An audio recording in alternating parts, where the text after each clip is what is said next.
बोलो जयकारा बोल मेरे श्री गुरु महाराज की जय। सभी गुरुमुख प्रेमियों से सप्रेम जय सच्चिदानंद। कलयुग केवल नाम आधारा, सुमिर सुमिर नर उतर ही पारा। ये महापुरुषों के वचन हैं। आद जुगाद से ये वचन वर्णन हुए हैं ग्रंथों में कि कलयुग केवल नाम आधारा, सुमर सुमर नर उतर ही पारा। इस कलयुग में भगवान का नाम ही आधार है। केवल नाम सुनने से, जपने से मनुष्य भवसागर से पार उतर जाता है। किसी भी परिस्थिति में, कहीं भी, कैसे भी नाम जप किया जा सकता है। इस नाम जप से हर युग में भक्तों का भला हुआ है। विशेषकर इस युग के लिए, जिस युग में हम अभी जी रहे हैं, ये कलयुग कहलाता है। ये सब जानते हैं। और कलयुग भयावह भी है। कलयुग के नाम से ही थर थर कांपती है दुनिया। कलयुग के नाम से भय खाती है दुनिया। क्यों? कि वो नाम से जुड़े नहीं हैं, सत्संग से जुड़े नहीं हैं, सतगुरु मिले नहीं हैं उन्हें। अगर सतगुरु से मिलन नहीं होगा तो ये कौन बताएगा कि कलयुग केवल नाम आधारा, सुमिर सुमिर नर उतर ही पारा। कलयुग में ये विशेष अवसर प्रदान किया है प्रभु ने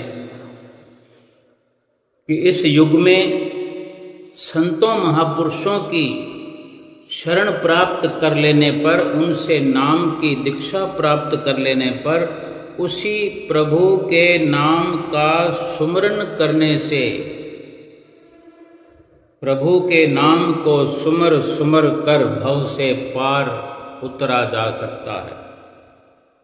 वरना दूसरे युगों में जो हमने पढ़ा होगा, सुना होगा कि हजारों हजारों साल तप करने के भी वर्णन हुए हैं ग्रंथों में, शास्त्रों में, कि इतने साल तपस्या करी, इतनी कठिन घोर साधना की जंगलों में, और कितने कष्ट अनेकों शरीर पर सहन करते हुए घोर साधनाएं करके।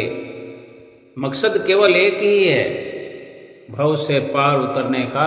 और भव से पार उतरने का मतलब भी ये है कि भव सागर से जो तर जाता है वही अपने निज घर जाता है।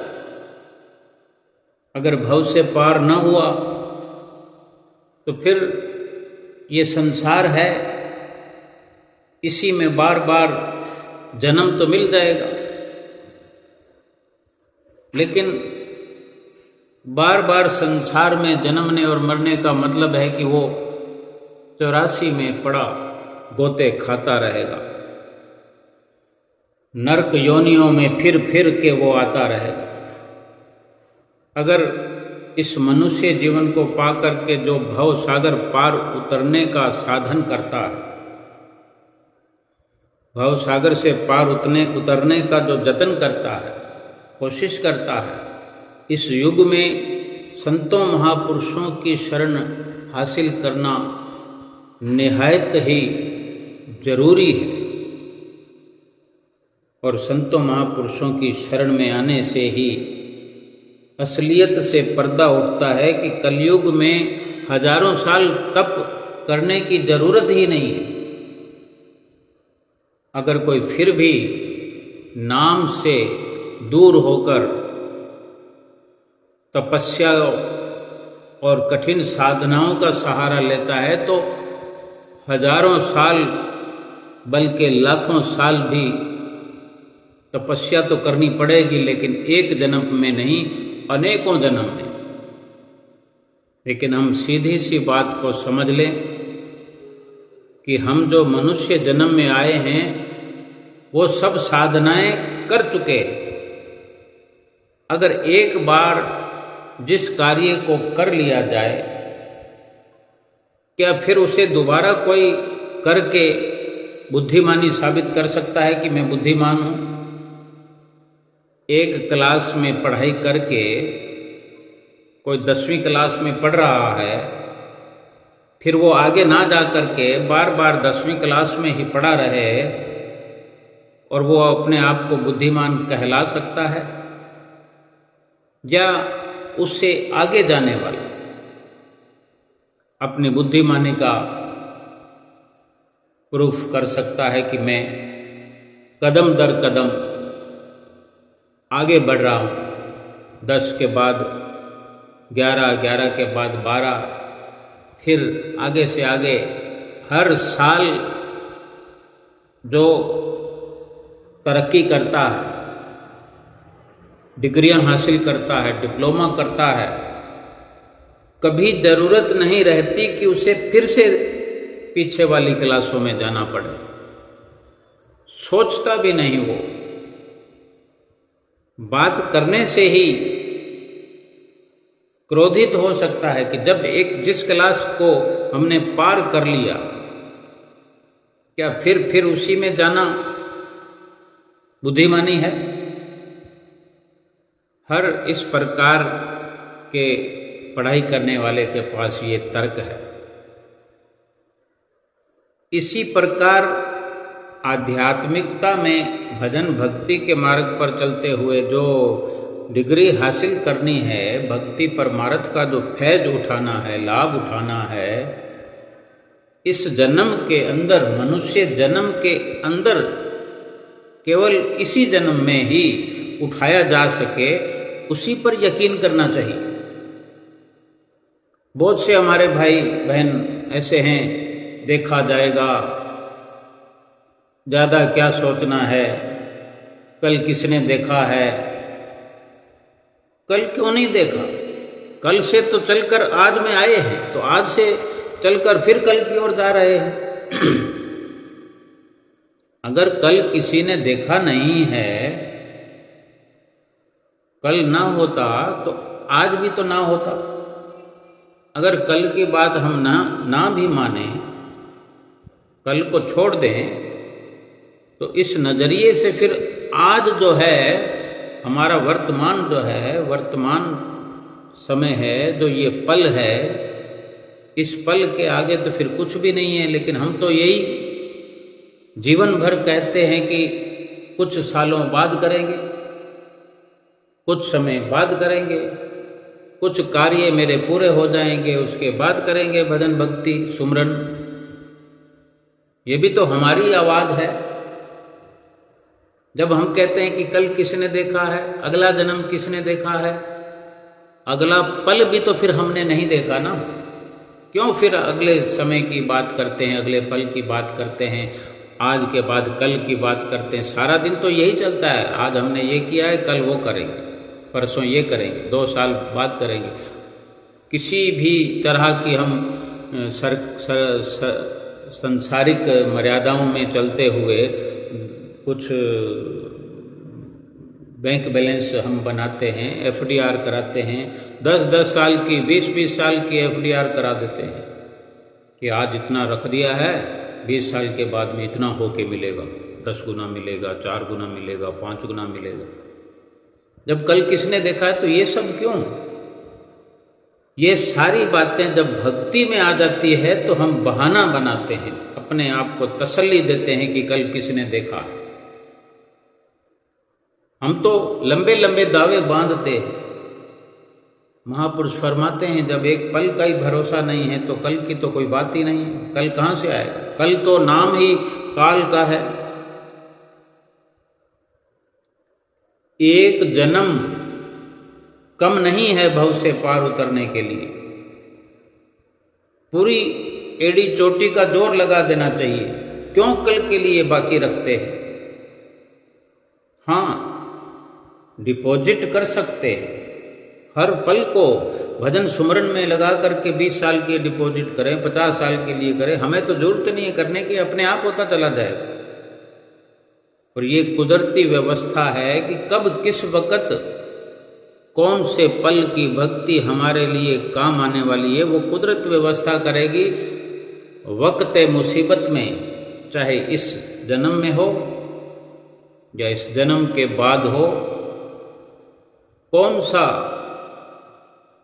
पुनीत कर्म, कौन सी भक्ति, कौन सा सुमरन का पल, कितनी देर की भजन बंदगी, कितनी देर का सत्संग हमारे कर्मों को काटने के लिए जरूरत पड़ेगा, वो कुदरत व्यवस्था करती जाएगी और हम हर वक्त खुशहाल जीवन व्यतीत करेंगे, यहाँ भी आगे भी। लेकिन अगर कल पर टालते रहेंगे, संसार के अंदर जीते हुए हम लंबे लंबे दावे बांधते हैं, 20 साल के बाद हमें ये ज़रूरत पड़ेगा, 20 साल के बाद बच्चों की शादी करनी है, सबके नाम से हम अकाउंट खुलवा देते हैं, सबके अकाउंट्स में पैसा जमा कराते हैं, सोना भी खरीद कर रखते हैं, क्या पता किस वक्त महंगा हो जाए। एक भजन भक्ति के बारे में ये ढील ऐसी छोड़ देते हैं, ऐसी लापरवाही कर लेते हैं, ऐसी गफलत कर देते हैं, यहाँ भी दुखी रहते हैं और आगे भी दुखों के गर्त में ये इंसान जाकर गिरता है, यानी उन्हीं पिछली क्लासों में जाकर के बैठता है जो हम पढ़ के आए हैं। जो मन मर्जी के कार्य हैं वो कर कर के इंसान बहुत पुराना हो चुका है। अब मन मर्जी त्याग करके गुरु की मर्जी, सतगुरु की मौज से, सतगुरु की आज्ञा से ही ये जीवन जो है हमारा भव से पार उतर सकता है। कितना कितना समय हम व्यतीत कर चुके हैं, कितनी जिंदगी हम जाया कर चुके हैं और कितना करेंगे। कोई हम पे तरस नहीं खाएगा।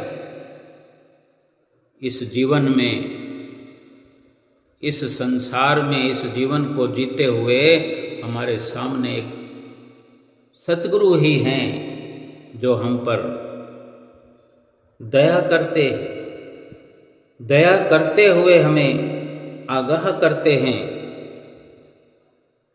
कि जो आद जुगाद से वचन लिखे गए हैं इस युग के लिए, जो संकेत दिए गए हैं कि ऐसा युग आएगा,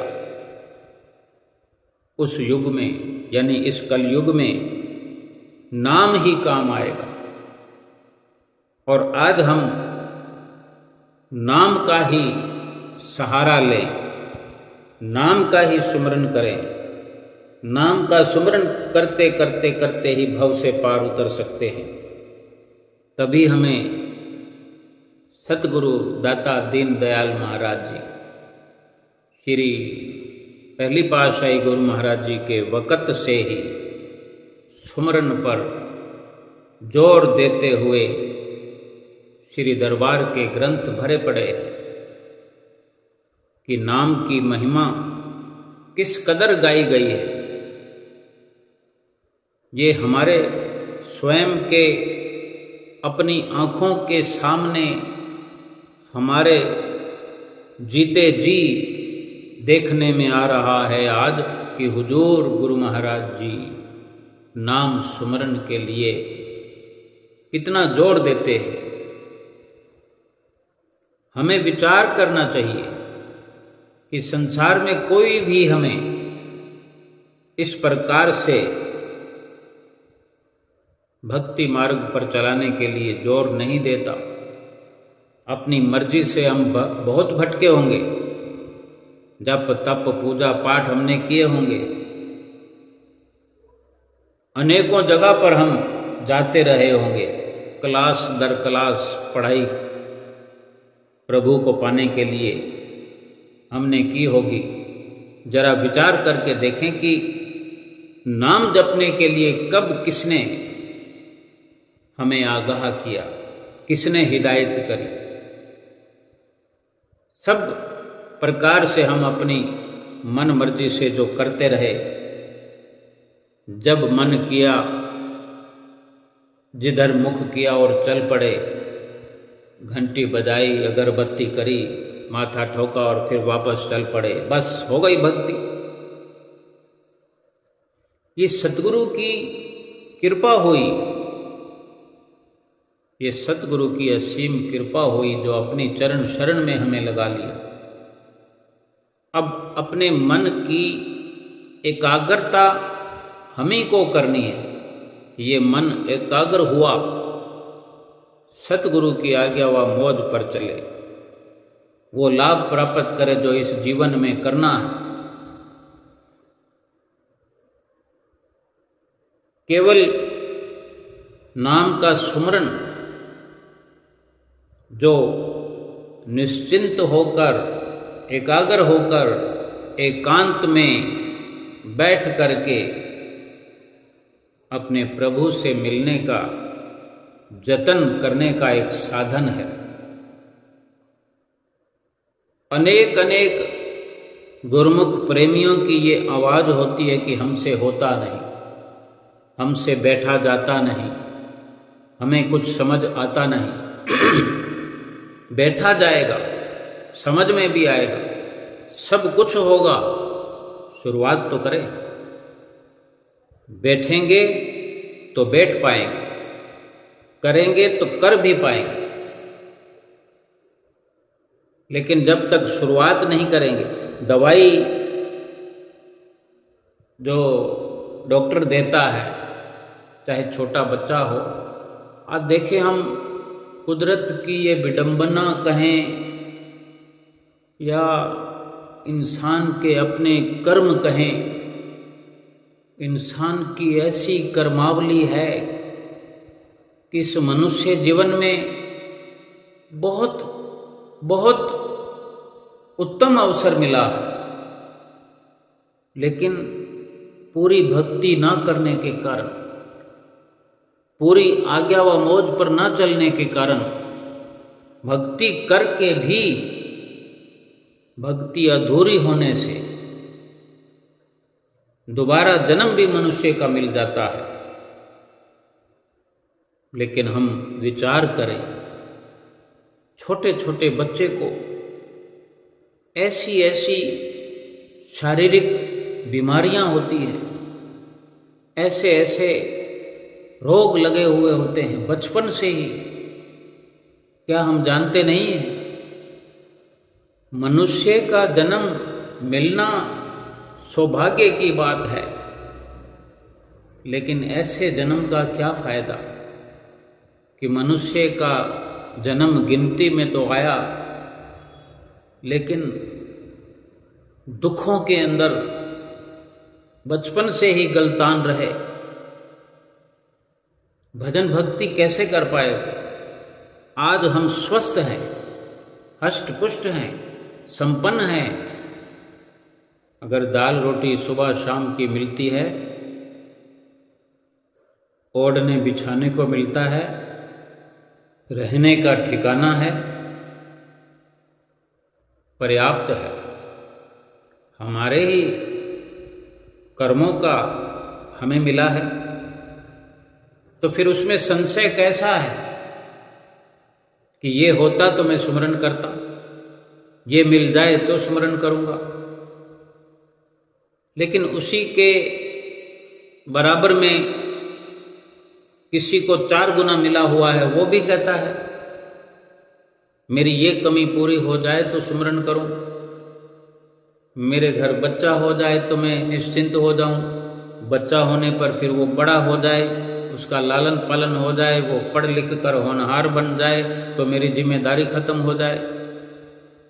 फिर उसकी शादी हो जाए, फिर पोता हो जाए, वो सब कुछ हो गया, फिर हमारे पास क्या रहा? हम तो खाली के खाली रह गए। अब क्या 70 साल की उम्र में, 60 साल की उम्र में हम नाम लेने जाएंगे, या नाम हमें 50 साल पहले मिल गया, उसको रख दिया हमने, 50 साल से पड़ा हुआ नाम उठाकर अब जपना शुरू करेंगे?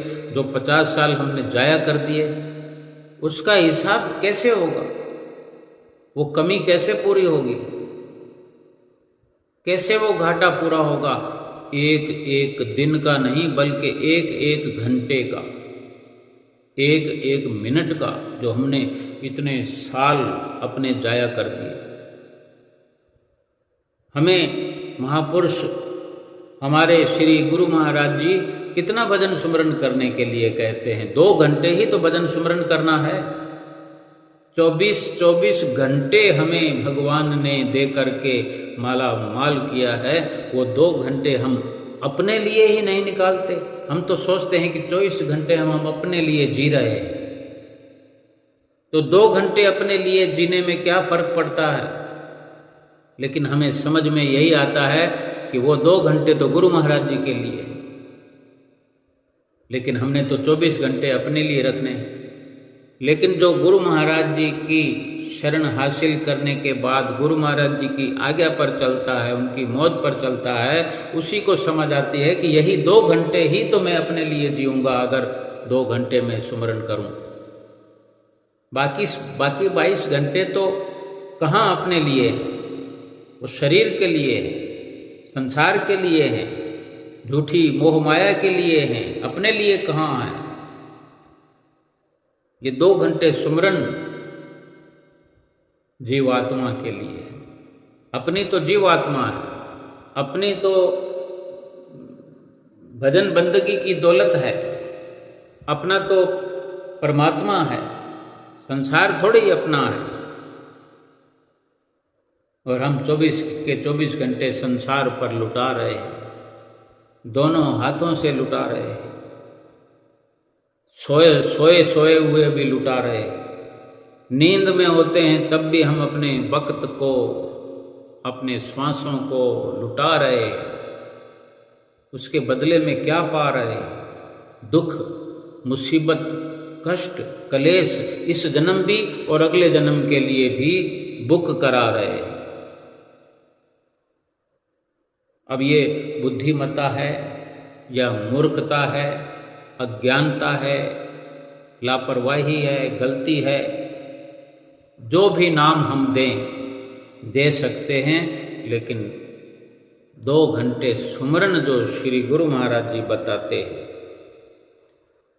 वही अपने लिए जीना है। लेकिन 2 घंटे मुकर्रर कर दिया है कि जरूरी है। अगर ये समझ में आ जाएगी तो हमारी गाड़ी लाइन पर आ जाएगी। बाकी के 22 घंटे भी इन 2 घंटे सुमरन के साथ जुड़ जाएंगे, आज नहीं तो कल। इसी जीवन के अंदर पूरे 24 घंटे हमारे सफल हो जाएंगे।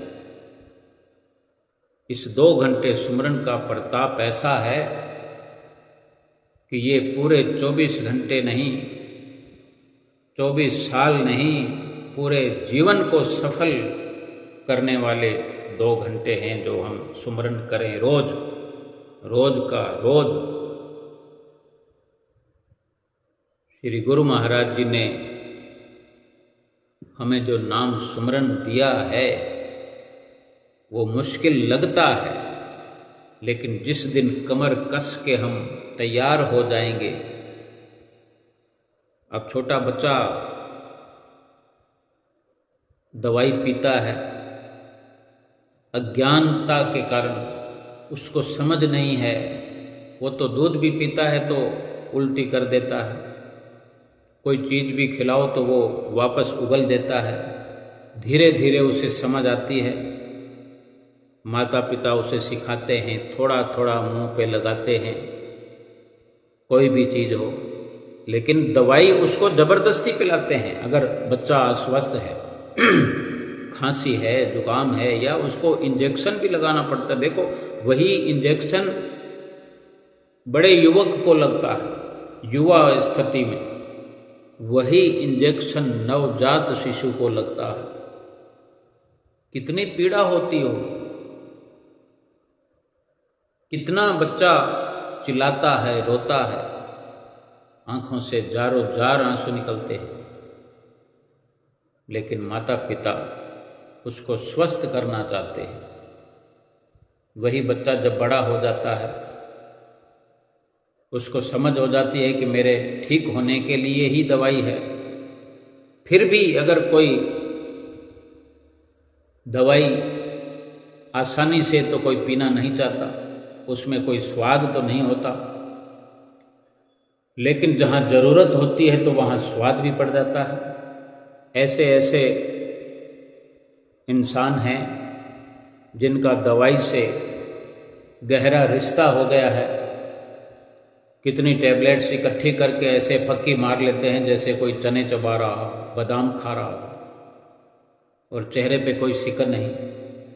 ठीक होना है उन्हें, ये समझ तो है ना उनको, ये अज्ञानता तो नहीं है उनको, ये ज्ञान हो गया है उनको कि मेरे ठीक होने के लिए ये दवाई जरूरी है।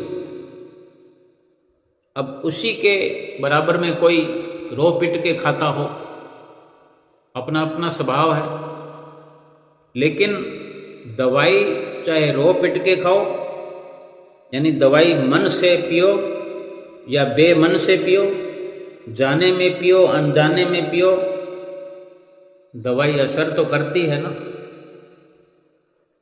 इसी तरह नाम भी श्रद्धा से जपो, दिल लगा करके जपो, सतगुरु को याद करके जपो, सतगुरु का शुक्राना करते करते जपो,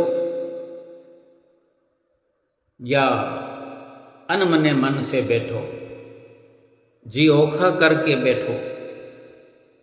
लेकिन अगर हम समय पूरा करेंगे तो गुरु महाराज जी की प्रसन्नता तो मिलेगी ही, और जिस नाम के साथ जुड़े हुए हैं, जिस नाम को अंदर प्रवेश कराया है, उस नाम से जुड़कर उसको सिमर रहे हैं, नाम का स्मरण कर रहे हैं, तो नाम असर तो करेगा ही। श्रद्धा से जपें तो अनेक गुना फायदा करेगा, और अनमने मन से करें तो जितना उसका असर है वो तो करेगा ही करेगा। रोम रोम में खुशी भर करके करें, यही सुमरन जो करते हुए श्रद्धा से करते हैं, इसी नाम को श्रद्धा से सुमरते हैं, भीतर ही भीतर पूरा अपना दम खम लगा के सतगुरु का ध्यान लगाते हैं, सतगुरु को याद करते हैं, उनके मुखमंडल को निहारते हुए, उनके मुखमंडल का ध्यान करते हुए, उनके वचन जब हो रहे होते हैं, उन घड़ियों को, उन लम्हों को याद करके बड़े दिल से, मन की एकाग्रता से पहले श्वास को शब्द के, सुरत के मेल से श्वास श्वास में सुमरन की जो शुरुआत करते हैं, ऐसी शुरुआत होती है कि रोम रोम से ये बंदगी होती है। रोम रोम से जो बंदगी होती है, इस शरीर में 3.5 करोड़ रोम हैं हर किसी के शरीर पर। श्वास को अंदर लेते हैं, 3.5 करोड़ की बंदगी हो गई। आधा जाप हुआ है, आधा श्वास हुआ है, वही श्वास जब बाहर आएगा 3.5 करोड़ बंदगी और हो गई। एक श्वास के सुमरन में 7 करोड़ बंदगी जमा हो जाती है, श्रद्धा से करने से। भाव से करने से, पूरी योजना के साथ, जैसे संसार के कार्य करते हैं पूरी योजना के साथ मकान बनाते हैं। देखो मकान 100 साल पहले बनते थे, कहाँ इंजीनियर थे? ऐसे मिट्टी में बैठकर, नीचे जमीन पर बैठ के ऐसे नक्शा बना देते थे अंदाज। बढ़िया बढ़िया इंची टेप भी नहीं होते थे उस वक्त। रस्सी से, किसी पतली रस्सी से लकीर खींच करके, नाप तोल करके, अंदाजे से बड़ी बड़ी दीवारें बना करके चौड़ी चौड़ी कमरे खड़े कर देते थे। आज सूक्ष्म से सूक्ष्म कारीगरी, इंजीनियर कि यहाँ प्लग लगना है, यहाँ पर बल्ब लगना है, यहाँ पर ट्यूब लगनी है, यहाँ पर ये अलमारी लगनी है, इतने फिट का गेट होना चाहिए, इतने फिट की ये प्लेट होनी चाहिए, यहाँ स्विच लगने हैं। इतने रख रखाव इस शरीर के लिए। क्या जिंदगी सुरक्षित हो गई है?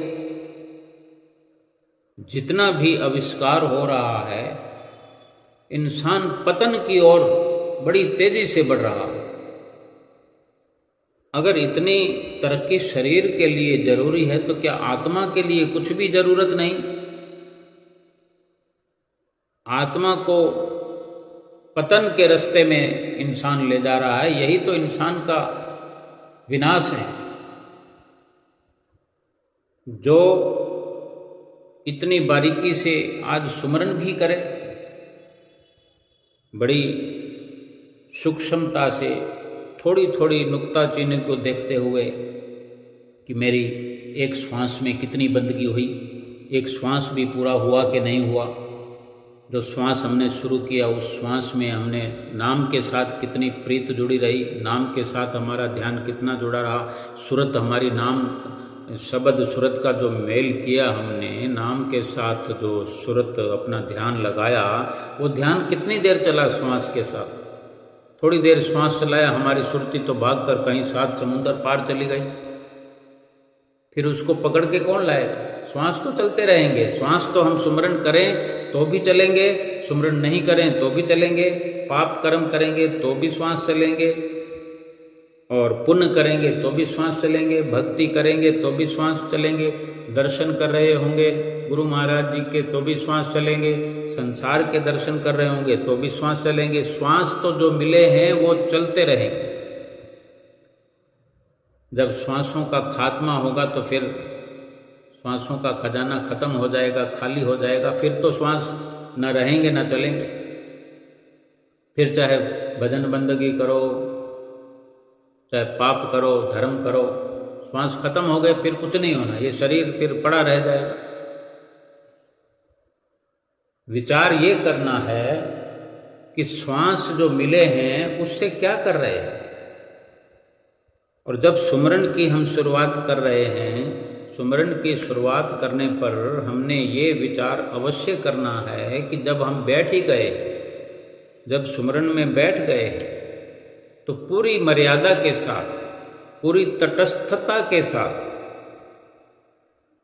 निर्विकार होकर के, निर्लेप होकर के, हम किसी के नहीं हैं, हमारा कोई भी नहीं है, ये भावना भरपूर कर लीजिए। कम से कम सुमरन के वक़्त एक ओंकार, बस संसार का ध्यान छोड़ दीजिए। संसार का ध्यान छूटता है, छोड़ने वाला चाहिए, छुड़ाने वाला चाहिए। अगर हम चिपके रहेंगे तो संसार अपने आप नहीं छूटेगा, क्योंकि संसार को हमने पकड़ा है तो हम ही को छोड़ना। संसार के ख्यालों को जो हमने जगह दी है, उनको हम ही बाहर निकाल सकते हैं। वास्तव में सुमरन का लाभ जो है इतना भारी है, हम विचार करके अपने अंदर एक फैसला करें कि जैसे बारिश के पानी का कोई रंग नहीं होता, पर जब बरसता है तो सारी कायनात को रंगीन बना देता है। बारिश का पानी जो बरसता है रंगीन कैसे बना देता है? वो रंग दिखता नहीं है, सब रंगीन मिजाज हो जाते हैं। खुशी की लहर दौड़ पड़ती है। अब यूं तो उसके प्रशंसक और आलोचक दोनों ही होते हैं। कोई बरसात को ना चाहने वाले भी होते हैं, जिनकी झुग्गी झोपड़ी ऐसी जगह पर है कि बरसात अगर आई तो उनको खतरा हो जाता है कि कहीं हमारे इस तरफ पानी आएगा और हमारी झोपड़ी तो बह जाएगी। वो तो यही प्रार्थना करते हैं, प्रभु बारिश ना आए। लेकिन एक बड़ी पुकार जो है वो बारिश के पक्ष में रहती है, क्योंकि बारिश से सारी पैदावार होती है। अगर बारिश नहीं होगी तो क्या खाएंगे, किसान क्या उगाएंगे और हम क्या खाएंगे, क्या पहनेंगे, सारा उसी पर निर्भर है। ऐसे ही परमात्मा की कृपा भी ऐसी होती है, बस बेहिसाब बरसती है। परमात्मा की कृपा हर एक पर बरसती है। जैसे बरसात जब बरस रही है तो सब जगह बरसती है, लाभ उठाने वाले उठाते हैं, पानी को इकट्ठा करने वाले करते हैं। बरसात में जिसको भीगना आता है, नहाना आता है, हर कोई अपने सामर्थ्य के अनुसार लाभ उठाता है। ऐसे ही परमात्मा की कृपा है, बरस रही है, बेहिसाब बरस रही है, बस हमको भीगना नहीं आता। एक बार एक आदमी संतों के पास गया और बोला कि महाराज मैं 1-2 बार सत्संग में पहुंचा हूं। भाई सत्संग में 1-2 बार गया था, कोई खास बात मुझे समझ में नहीं आई। तब संतों ने कहा, उससे एक सवाल किया कि पानी के नल की टूटी अगर पूरा खोल दो, पूरे प्रेशर में पानी की टूटी, पानी का नल चला दो और एक गिलास हो तुम्हारे हाथ में और यूं ही पानी तेज गति से चलता रहे नल से, तो तुम्हारा गिलास पूरा पानी से भरेगा? तो वो आदमी बोलता है नहीं महाराज। तो संत बोले क्यों? तो फिर वो आदमी बोला महाराज पानी अगर इतना प्रेशर से आएगा तो गिलास कभी पूरा भरेगा नहीं, क्योंकि वो प्रेशर के कारण ही थोड़ा सा पानी रहेगा, बाकी बाहर ही बिखरता रहेगा। लेकिन पूरा भरने के लिए उसको थोड़ा धीरे करना पड़ेगा, नल को, टोंटी को धीरे करना पड़ेगा, फिर वो गिलास भर जाएगा, क्योंकि बर्तन छोटा है। तब संत बोले ये बात मैं तुम्हें समझाना चाहता हूँ कि 1-2 बार सत्संग में जाने से संस्कार नहीं आते, बल्कि बार बार, यानी ये एक रफ्तार बन जाए। 1-2 बार गए तो यूं समझो कि ये प्रेशर हो गया, और बार बार जाने लगे या रोज जाने लगे तो ये एक धीमी गति का हमारा नित्य प्रति का क्रम बन गया, नियम बन गया। बार बार सत्संग में जाने से, संतों से मिलने से धीरे धीरे धीरे मनुष्य को भक्ति की समझ आती है, और जब भक्ति की समझ आ जाती है तो भव सागर से तरने का सारा समाधान हो जाता है, क्योंकि सत्संग में ही सब समाधान है। सत्संग में ही सुमरन की सारी गतिविधियां बताई जाती है, सिखाई जाती है, सुमरन की ओर अग्रसर किया जाता है, सुमरन की ओर जीव को लगाया जाता है। संत महापुरुषों के सानिध्य में संतों महापुरुषों की जो उनकी चरण शरण में जो बैठक मिलती है जीव को, मात्र यही वहाँ सिखाया जाता है, समझाया जाता है कि अपनी जो वस्तु है वो मालिक का नाम है, और अपना जो कोई है तो वो हमारा हित करने वाला, हमारी आत्मा का हित करने वाला नाम है। आत्मा से मिलाने वाला, आत्मा को परमात्मा से मिलाने वाला नाम है। अब नाम ले लिया तो नाम यूं ही पड़ा रहेगा और हम सोचते रहेंगे ये कर लूं, वो कर लूं, तो ये तो अपने जन्म को जाया करने वाली बात है। अपने हाथों से अपने पाँव पर कुल्हाड़ा मारने वाली बात है कि पाँव कुल्हाड़ा मारिया गाफिल अपने हाथ। अपने हाथों से अपने पाँव पर कुल्हाड़ा कोई मारे भला, उसे तो मूर्ख ही कहा जाएगा। ये जन्म तो जा रहा है, जा चुका है। हर किसी के लिए, हर उम्र वाले जीव के लिए जन्म तो जा चुका है। भरोसा किसी का नहीं है। कोई ये ना कहे कि मैं तो अभी इतनी उम्र का हूं, मेरी तो अभी बहुत उम्र बाकी पड़ी है। किसके पास लिखित आदेश है कि तुम्हारी इतनी उम्र है, तुम्हें जाने से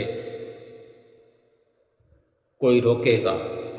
कोई तुम्हारे पास समाधान है कि तुम कह सको कि मेरा अभी वक्त नहीं आया? किसी के पास कोई बयाना लिखा हुआ नहीं है, कोई बैनामा लेकर नहीं बैठा है, कोई स्टाम्प पेपर पर किसी का नहीं लिखा हुआ है। इसलिए यही मान करके चले, हर कोई किनारे पे खड़ा है।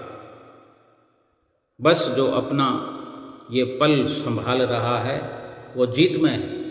जो नाम से जुड़ गया है, नाम से जुड़ा हुआ है, नाम को जप रहा है, सतगुरु की आज्ञा व मौज पे चल रहा है, उससे कोई खतरा नहीं है, कोई खौफ व खतर नहीं है।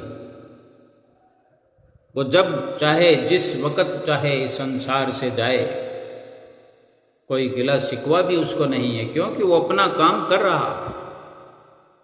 जो अपने काम में लगा हुआ है, जो अपने काम से दिल लगा करके जुड़ा हुआ है, उसका मन हर वक़्त खुश रहता है कि मैं जो कार्य करने के लिए इस दुनिया में भेजा गया हूँ या मैं आया हूँ, वो कार्य मेरा पूरा हो रहा है। स्कूल का बच्चा भी एक जो होमवर्क रोज़ लेकर के आता है और अपने घर में बैठा हुआ होमवर्क में लगा हुआ है। कुछ बच्चे ऐसे होते हैं कि जब देखो पढ़ रहे हैं, होमवर्क पूरा हो गया फिर भी पढ़ रहे हैं,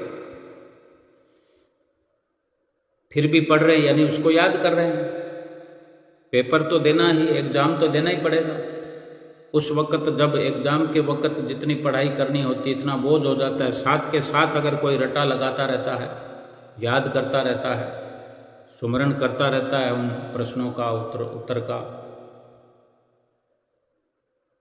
तो वो कितनी सफलता प्राप्त करता है। एग्ज़ाम के समय ना उसके चेहरे पे कोई खौफ होता है, ना कोई चिंता होती है, बेझिझक वो एग्ज़ाम पास करके आगे की क्लास में पहुंच जाता है। होते ऐसे विरले ही हैं। भक्ति और परमार्थ में भी ऐसे विरले ही गुरुमुख प्रेमी होते हैं। आप जैसे संतों के तुल्य ऐसे गुरुमुख प्रेमी होते हैं कि जब देखो अपने होमवर्क में लगे हुए। गुरुमुख प्रेमियों का होमवर्क क्या है? सुबह उठो, श्री गुरु महाराज जी के दर्शन करो, उनका ध्यान अपने अंदर बसाते हुए फिर उठकर चारपाई से नीचे उतरकर सभी कार्यों से निवृत्त होते हुए आरती, पूजा, ये वो कोई भजन सुमरण की जो शुरुआत है, कोई निश्चित समय है जो हमने अपना बना रखा है, और दुनिया का कार्य व्यवहार करते हुए भी गुरुमुख प्रेमी अपने मोबाइल में ही कोई भजन चला कर बैठे रहते हैं, कोई सत्संग चला के बैठे रहते हैं, दुकान में चल रहा होता है। गुरमुख प्रेमियों की दुकान में अगर जाना पड़े तो उनके मोबाइल में कुछ ना कुछ चलता रहेगा। भजन चल रहा है, सत्संग चल रहा है, गुरु महाराज जी के वचन चल रहे हैं, तो क्या वहाँ ग्राहक नहीं आते? क्या वो बिक्री नहीं करते? क्या वो कमाई नहीं करते? क्या वो दुनिया में हंसी खुशी से नहीं रहते? बल्कि वही सबसे ज़्यादा अव्वल तरीके से इस दुनिया में रहते हैं, सुखपूर्वक रहते हैं, सुखपूर्वक ये जीवन व्यतीत करते हैं। वही परिवार ही इस दुनिया में सुरखरू रहते हैं और लोक परलोक भी उन्हीं का सुहेला होता है। भजन भक्ति करें, सुमरन करें, इसी जीवन में अव्वल दर्जे से डिग्री हासिल करें कि सारा बोझ हल्का करके जाएं, सतगुरु की पूर्ण प्रसन्नता प्राप्त करें। इसी जीवन में उनकी प्रसन्नता को अपनी आंखों से देखें, महसूस करें कि मेरे गुरु महाराज जी की प्रसन्नता मुझ पर उतर रही है। बाकायदा महसूस होगा, अपने अंतर मन में झांक करके जब जब भी देखेंगे सतगुरु प्रसन्न होते हुए हमें नजर आएंगे। बाहर भी जब हम सतगुरु के आगे मत्था टेकने के लिए उपस्थित होंगे, चाहे अपने घर में, कुटिया में, आश्रम में, गुरु महाराज जी के पास जब दर्शन करने जाएंगे, हर जगह, हर वक्त, हर दिन, हर पल, हर घड़ी यह एहसास होगा कि मेरे सतगुरु मुझ पर प्रसन्न है, क्योंकि उनकी आज्ञा व मौज पर जो चल रहे हैं। बस उनकी आज्ञा व मौज पर चलना है। चाहे दवाई समझ के सुमरन करें, चाहे खुशी से करें, खुशी से करें तो अच्छी बात है, श्रद्धा से करें तो अच्छी बात है, कई गुना लाभ मिलेगा। और श्रद्धा से, भाव से सतगुरु के बख्शे हुए नाम का सुमरन करें, सतगुरु का ध्यान करें, अपनी चित्त वृत्तियों में हर वक्त नाम का सुमरन चलता रहे और बैठ कर के 2 घंटे भजन अभ्यास नित्य प्रति करें और सतगुरु की प्रसन्नता प्राप्त करते हुए अपना ये लोक सुखी करें, परलोक सुहेला करें। इस जीवन में भजन सुमरन के अलावा और कुछ भी अपना नहीं है। इस जीवन में क्या रखा है? और अगर रखा है तो वो मना थोड़ी है, वो व्यवहार तो करते ही रहना है, लेकिन अपना नहीं बनाना है संसार की किसी झूठी वस्तु को। संसार के झूठे ये धन पदार्थों को अपना समझने की भूल नहीं करना है, और अपना जो है ये नाम, अपनी जो है ये भजन बंदगी, इसी को हर वक्त चित्त में रखते हुए इस जीवन को व्यतीत करना है और अपनी आत्मा को परमात्मा के साथ मिलाना है। बोलो जयकारा बोल मेरे श्री गुरु महाराज की जय।